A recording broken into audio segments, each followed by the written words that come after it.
So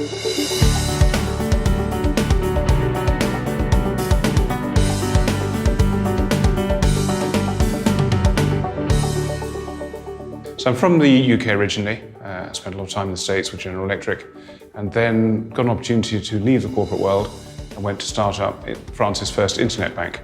I came to Cape Town with our marketing director, who was from here, and basically I stayed. Well, from where I sit, the future's broken. We're heading to absolute disaster. Like you can hear the roar of the waterfall, you can see the plumes of smoke above it, but nobody really believes there's a waterfall there. So I'm not sure environmental sustainability is relevant or possible. What is relevant and needed is environmental retreat. We cannot carry on in a sustainable way with more and more people on the planet. So we need to find ways of doing things that are much less impactful. Humans cannot live without flies. There are flies everywhere on the planet. There are humans, except the South Pole, and there shouldn't be humans there anyway. We copy a natural process. So in nature, something dies or an animal defecates in a field, a fly will land on it, it will consume the waste, fly off and be eaten by a fish leaping out of a stream, or a passing bird will drop down and peck at those larvae. So that process has been tested by Mother Nature for the thick end of 100 million years.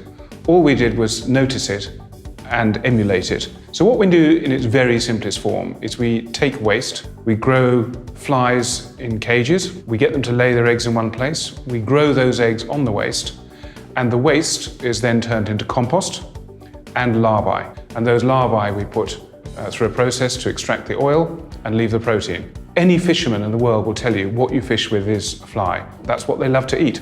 So why shouldn't we give animals what they love to eat? The same with the chicken in the field. We feed so many of our chickens with fish meal. But if chickens were meant to eat fish, they'd be called seagulls, and they're not. We need to understand that the Industrial Revolution is over, finish and klar. That the sustainability revolution has begun. That transition will be difficult for some, and those who don't make it, their businesses will fail. In the sustainability revolution, I think there are 4 or 5 different tenets that are key. So repairability. The washing machines now being designed are designed so that they can be repaired by you with a spare part you order over the internet. Durability. Now people buying drills don't want a drill that lasts for 8 minutes, they want one that will really last. Upgradability. If you look at a typical cotton shirt, you can't recycle it at the moment because a cotton shirt is made of 6 panels which are sewn together with polyester thread because it's harder. In the latest models, retailers like Marks & Spencer's are designing shirts that are genuinely 100% cotton. Cotton is recyclable as paper. Sharing everything needs to be made possible to share it.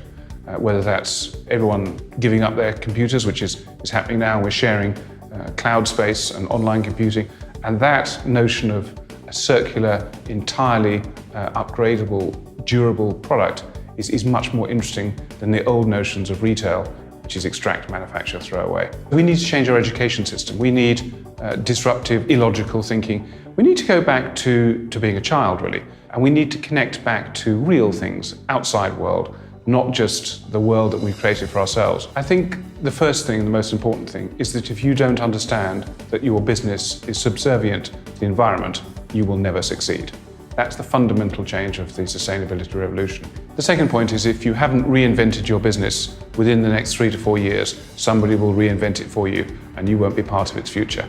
See what's happened to hotels with the arrival of Airbnb, what's happened to taxi services with the arrival of Uber. The third thing is we have to understand the speed at which this is necessary and at which it is happening. Change used to be a predictable evolution of the present. It's not anymore.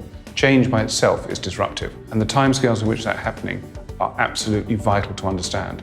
What we're getting to is an opportunity for Africa, as it leapfrogged the fixed line phone to the mobile, to leapfrog the last stages of the Industrial Revolution and its destructiveness straight into the sustainability revolution. We have the people, we have the culture of sharing, the culture of innovation, the culture of proximity to nature, and let's just skip those last steps of European and worldwide madness and go straight into the sustainability revolution.